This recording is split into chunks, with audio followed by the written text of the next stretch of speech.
Get settled in. It's time for the Wolf and the 7 Goats. There was once an old mother goat who had 7 little goats. They all lived in a tiny house on the edge of a big dark forest. One day, the mother goat had to go into the forest to collect food. Before she left, she called her 7 little goats to her and said, "Now, children, promise me that while I am away, you will lock the door and be on your guard against a wicked wolf. If you see him, don't let him in, because he would certainly eat you all up. You can recognize him by his gruff voice and his big black paws." "Yes, mother," said the little goats. "We promise to be very careful."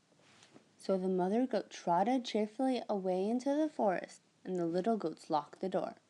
Some time later, there was a knock at the door, and the little goats heard a voice calling, "Open the door, children. It is your mother. I have brought back a present for each of you."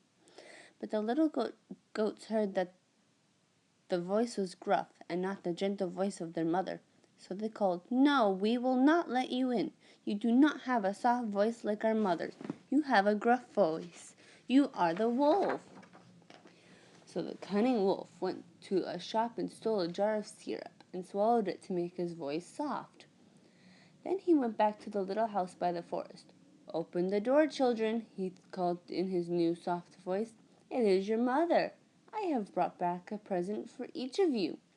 Now the little goats heard the soft voice, but in his eagerness to get into the house, the wolf had put his big black paws on the window ledge, and so the little goats cried out, "No, we will not let you in. Our mother has beautiful white feet, but you have black feet. You are the wolf." So the wolf ran back into the village and went to the baker's shop, where he stole some flour and covered his paws in it. The wolf ran back to the little house by the forest. "Children, children, open the door," he called again. "It is your mother. I have brought back a present for each of you." The little goats heard the soft voice, but they could not see any paws, and so they called out, "Let us see your paws so that we know you are really our mother." So the wolf lifted his paws, which of course were all white from the flour plastered on them. The little goats thought that this time it really was their mother, and they unlocked the door. The wolf rushed in. The little goats screamed and tried to hide.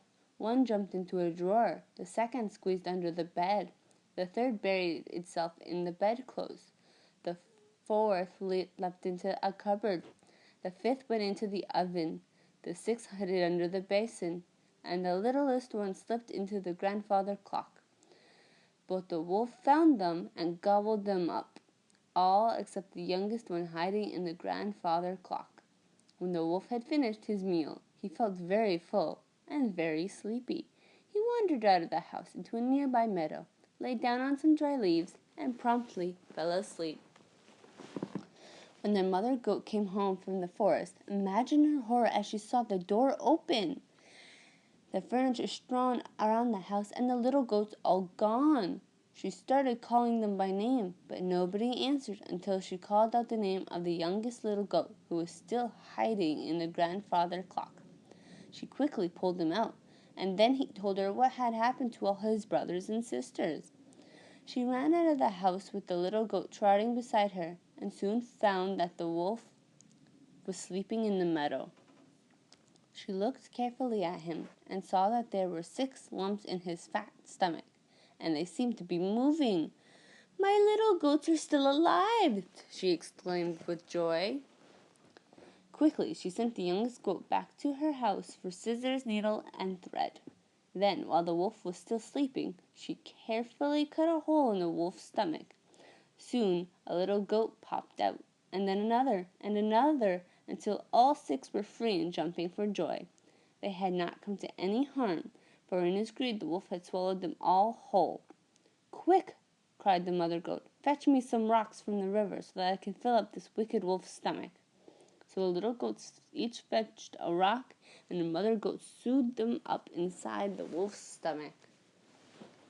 When the wolf woke, he was very thirsty. "What is the matter with me?" he thought. "I shouldn't have eaten all those goats at once. Now I've got indigestion."